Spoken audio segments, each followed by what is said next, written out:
Salut tout le monde! Aujourd'hui, je voulais faire une petite vidéo sur un sujet que j'ai appris ce matin dans mon cours de Eco Nutrition que j'ai vraiment trouvé palpitant. C'était sur les œufs et les poulets. Toutes les différentes désignations que les poulets et les œufs ont là, à l'épicerie, ça devient vraiment mélangeant.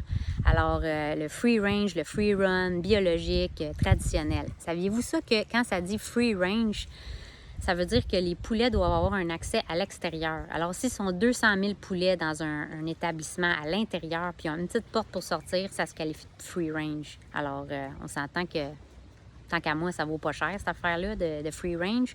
Puis, free run, c'est encore pire. Ça veut dire qu'ils ne sont pas en cage. Fait que même s'ils sont encore les 200 000 poulets, ils n'ont pas vraiment de place pour courir, mais ils vont se qualifier comme free run. Biologique, ça, c'est sûr que c'est mieux parce que les poules n'ont pas le droit d'être injectées aux antibiotiques. Puis aussi, ils vont manger de la nourriture de plus grande qualité. Par contre, ça, c'est le point que moi, je ne savais pas.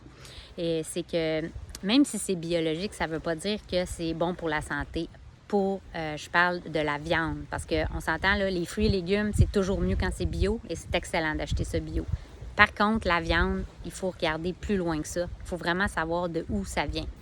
Alors, même si quand c'est biologique, les poules peuvent vraiment être stressées. Premièrement, s'ils sont encore 200 000 poules dans ce poulailler-là, ils vont quand même se faire couper les becs. Puis quand ils vont excréter, ça va vraiment faire du nitrogène. Puis ça va faire des vapeurs d'ammoniac qui sont très toxiques.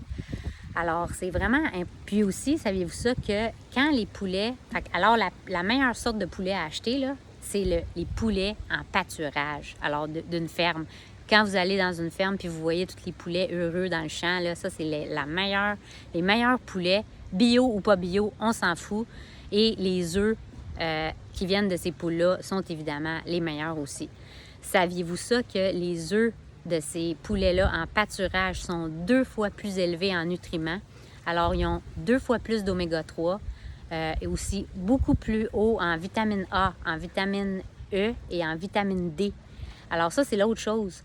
Ces poulets-là là, qu'on achète, même si c'est bio au Costco, admettons, parce que moi, je faisais ça, c'est pas si bon que ça pour la santé, là, parce que le poulet, il est tellement stressé de toute sa vie là, de vivre dans ce poulailler-là avec tant d'autres poules que ça impacte sa santé. Il est sur un stress chronique constant. Alors, ça impacte son pancréas, son insuline, inflammation. Puis là, ce poulet-là qui est vraiment stressé, nous, on va le manger. Fait que non seulement c'est comme toute la mauvaise énergie d'un poulet qui a eu une vie de merde finalement, là. En plus, c'est vraiment pas haut en nutriments. Alors, moi, ce que je vous suggère, en tout cas, moi, c'est ça que je vais faire pour moi, c'est de peut-être manger moins de viande parce que le poulet, quand on achète le poulet de ferme, là, c'est vraiment cher. Ça peut être comme 50$ pour un petit poulet, là. Alors, on en mangeait moins souvent, mais en manger de la meilleure qualité. Alors, sinon, vous pouvez manger des légumineuses, des fruits et des légumes, des noix, plus une diète qui est végétalienne. Puis quand vous mangez de la viande, bien, assurez-vous qu'elle soit vraiment de bonne qualité, de préférence provenant d'une ferme. Bonne journée!